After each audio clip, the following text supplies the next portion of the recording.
Bonjour à tous, il était temps que je vous fasse un petit débrief de Calmont, qui est un débrief assez heureux, hein, puisqu'on a eu une manche qui était assez empreinte de succès. Alors, Calmont, on avait fait une prépa comme toutes les manches, avec Mathieu, Jérémy, Méline, Clément, toute la team. On avait fait une prépa de la voiture scrupuleuse, voilà, à chaque fois on se fait les serrages, on se fait les réglages géo, contrôle. Voilà, on fait un plan d'usage des pneus, quel pneu on met, quelle pression on met, quel géo on met. Enfin voilà, vraiment on a été scrupuleux comme à chaque fois. Et il faut croire que ça finit par payer parce que là on est arrivé et on a eu une voiture qui était saine. C'était pas des runs d'entraînement les plus faciles qu'on ait eu parce que un coup on avait trop de grippe, un coup pas assez. Il fallait jouer un petit peu là-dessus pour trouver le bon réglage. On est arrivé en fin d'essai avec un réglage qui était pas mal, mais je réussissais pas forcément à faire chaque run vraiment très bien, placé là où il fallait exactement. C'était pas parfait. Donc, bon, on avait quand même dégrossi pas mal. Et puis est arrivée la qualif, où la qualif, bah là, ça s'est bien passé. Toujours petit grip pour la première, grip à fond pour la deuxième si le premier run s'est bien passé. Le premier run s'est bien passé, et d'ailleurs un peu mieux que le deuxième au final. Voilà, c'est souvent comme ça que ça se passe. On espère toujours, on veut toujours en mettre un peu plus sur le deuxième et ça passe pas toujours. Donc voilà, ça a terminé 14e, je crois, qualifié. Je vous laisse regarder ça en image. Devoir travailler, c'est Laurent Nikita qui s'élance. Allez, surfer sur la c'est bien joué. Val de Vienne. Et là, il commence très fort. Il pousse bien à l'extérieur là aussi. Il va aller chercher encore plus d'amplitude ici. Il a bien frôlé la caméra. Il continue de pousser. Allez bien prendre l'intérieur de nouveau pour ensuite faire cette transition ô combien importante. Et passer sur ce dernier passage, finish line. Ça allait très très vite, ça allait très très fort. Et après cette qualification, on s'est retrouvé en top battle de top 32 contre mon ami Frédéric Ouivet, avec sa R32, sa Scania R32 avec son RB dedans, qui chante bien. Ça a été un run où je suis parti. Je sais même plus si c'était en leader ou en suiveur, mais en tout cas sur mon run lead, j'ai pas eu de problème particulier. Ça s'est passé assez sereinement. J'ai pu faire mon run. Évidemment, j'ai pas tout suivi j'ai pas pu suivre ce qu'a fait derrière Fred. Et à mon run suiveur, j'ai pu suivre Fred. Voilà, sans faire d'erreur majeure. J'étais pas collé, j'avais peut-être un petit peu plus de distance que j'aurais voulu. Mais j'avais pris un peu de marge parce que dans le Toki on m'avait dit que c'était un run où il fallait pas faire de faute sur mon run leader. C'est ce que j'ai fait, c'est passé je vais vous en mettre un petit extrait d'ailleurs. Frédéric Ouivet, on part donc au déclenchement pour les deux pilotes. Allez, ça déclenche pour Laurent Nikita qui essaye de mettre de l'angle ici.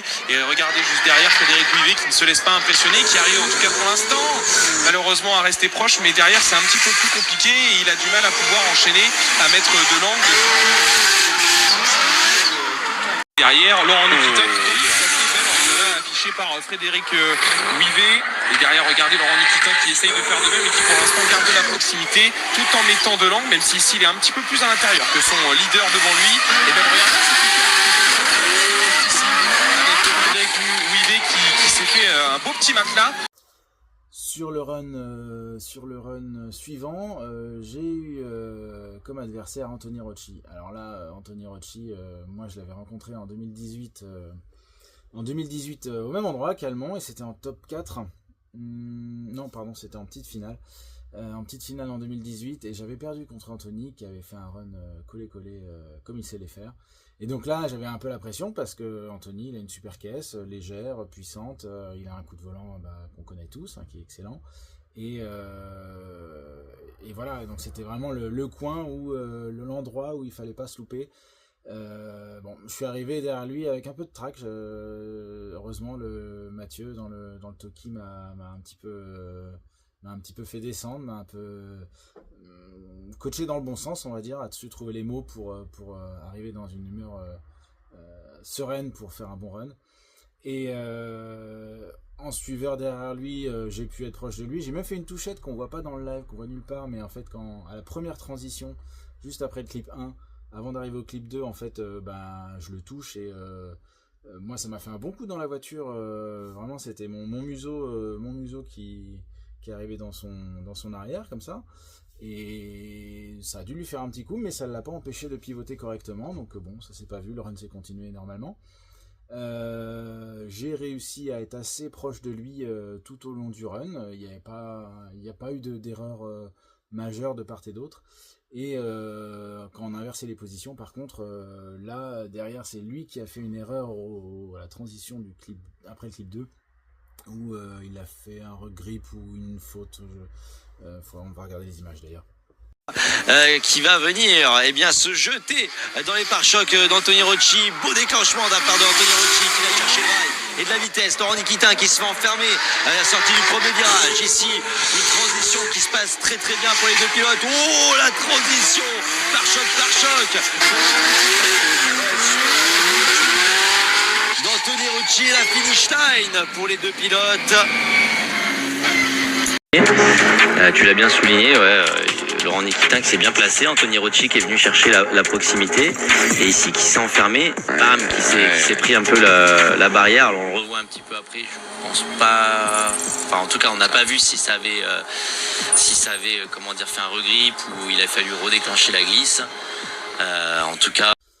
Donc voilà, je finis par gagner ce top 16, c'est merveilleux, moi je suis content, j'ai pris ma revanche, c'était un moment c'était un moment privilégié. On sent qu'on commence à rentrer un peu dans la cour des grands parce que c'était un duel où il n'y a pas eu personne n'a perdu, enfin si, malheureusement Anthony a perdu le battle, mais sur tout le reste du roulage, bon c'était, voilà, ça se tapait pas mal quoi.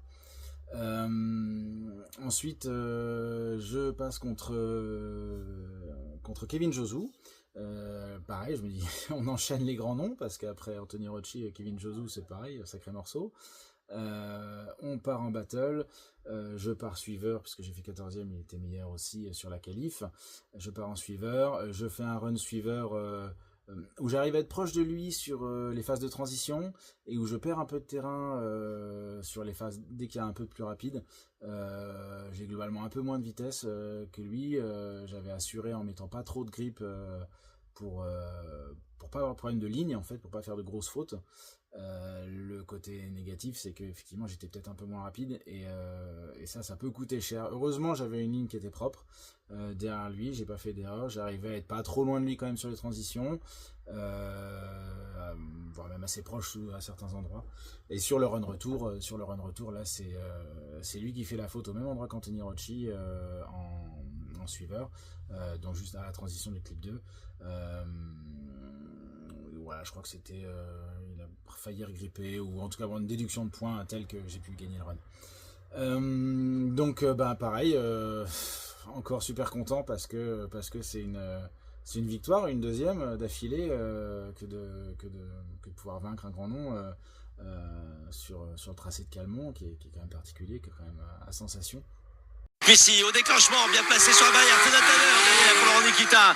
Croisement dans la fumée, attention pour Laurent de ne pas venir se faire enfermer. Kevin Josu qui est toujours devant et qui met le bon rythme pour venir chercher la clip zone numéro 4 ici. De la vitesse, venir chercher le pilote de la série 1 et la finish line pour les deux pilotes. Nikitin, il va falloir tout donner et se jeter dans la bataille. Déclenchement pour Laurent Nikitin.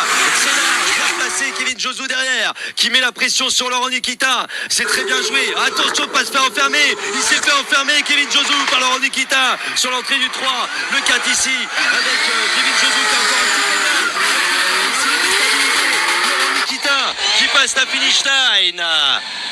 Battle de top 4. Et là, ce coup-là, c'est contre Axel François. Alors, l'Interceptor, grosse surprise, Axel François avec son Interceptor. Bon, ok, c'est parti, on y va. Et le run se passe bien. Il est Elle est rapide, mais dès que c'est sur comment dire, il lui manque des chevaux, il doit avoir 500 chevaux tout au plus.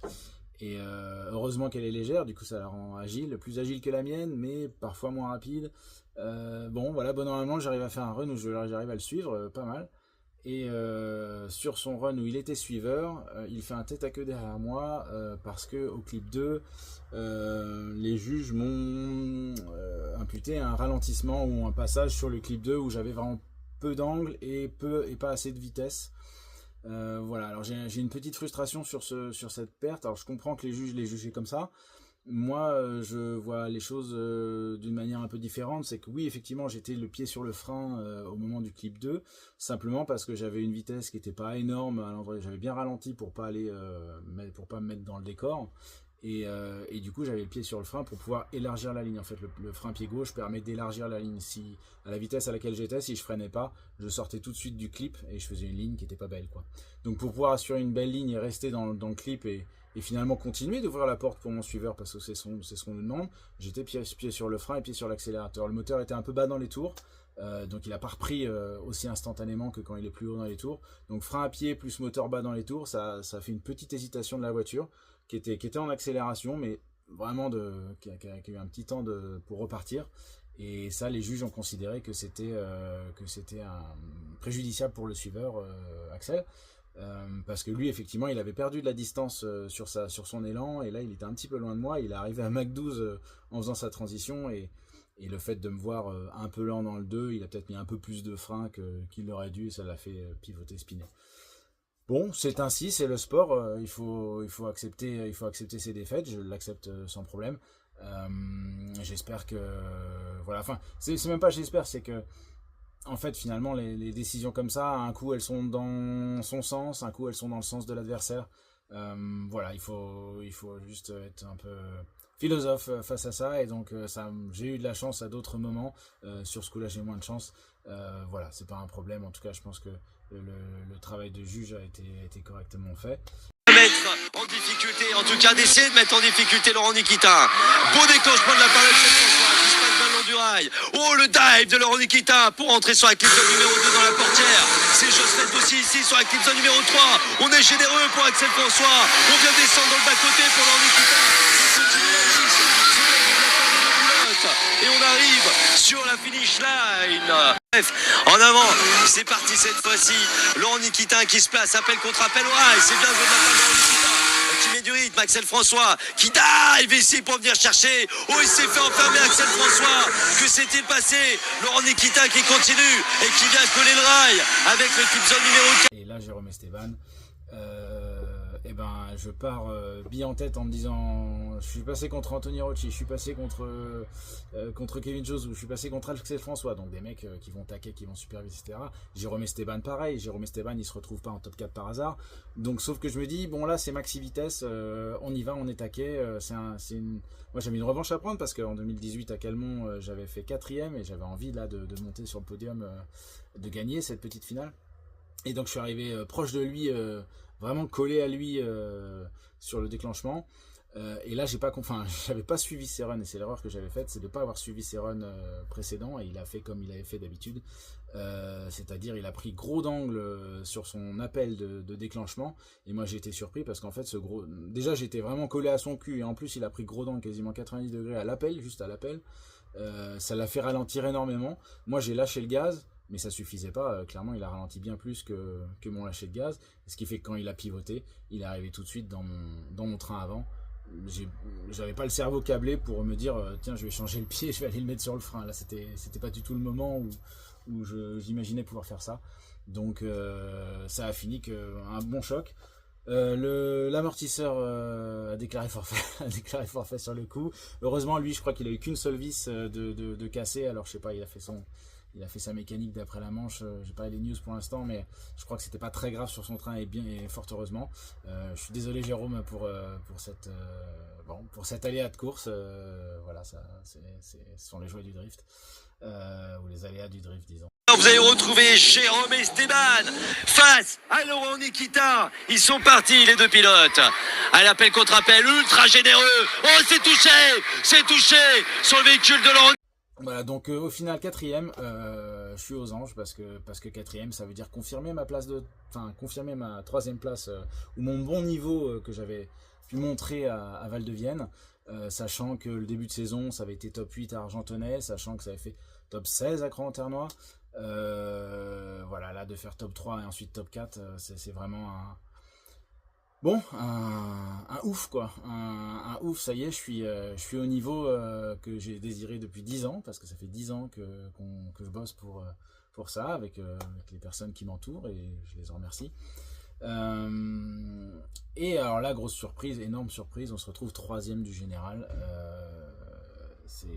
voilà, je suis aux anges, je ne peux pas vous dire autre chose, je pourrais théoriquement même être champion si Jason ne participait pas et que je faisais la pole position en qualif et le P1 dans les battles d'Argenton 2024, enfin pour la finale. Voilà, bon, effectivement, j'y crois pas trop, mais voilà, on va continuer de se battre pour continuer de faire des bons scores et quelque chose de bien pour la finale. Ouais, on va arriver avec les dents aussi longues que les autres et l'énergie pour aller se battre comme le samouraï pour aller empaler le burger quoi. Bon voilà, mais j'espère que ce petit débrief vous a plu. Je continue de préparer la voiture, là il y a un peu de fibre qui est en train de sécher dehors. Je vais faire les pneus, on a changé la carrosserie, on a remis la carrosserie S15 parce que là il y a moins de murs à les frotter. Voilà, j'ai hâte de vous retrouver sur la dernière manche à Argentonais, pardon, dans une petite semaine maintenant. Voilà, sur ce, soyez prudents sur la route et à très bientôt sur les pistes. Ciao.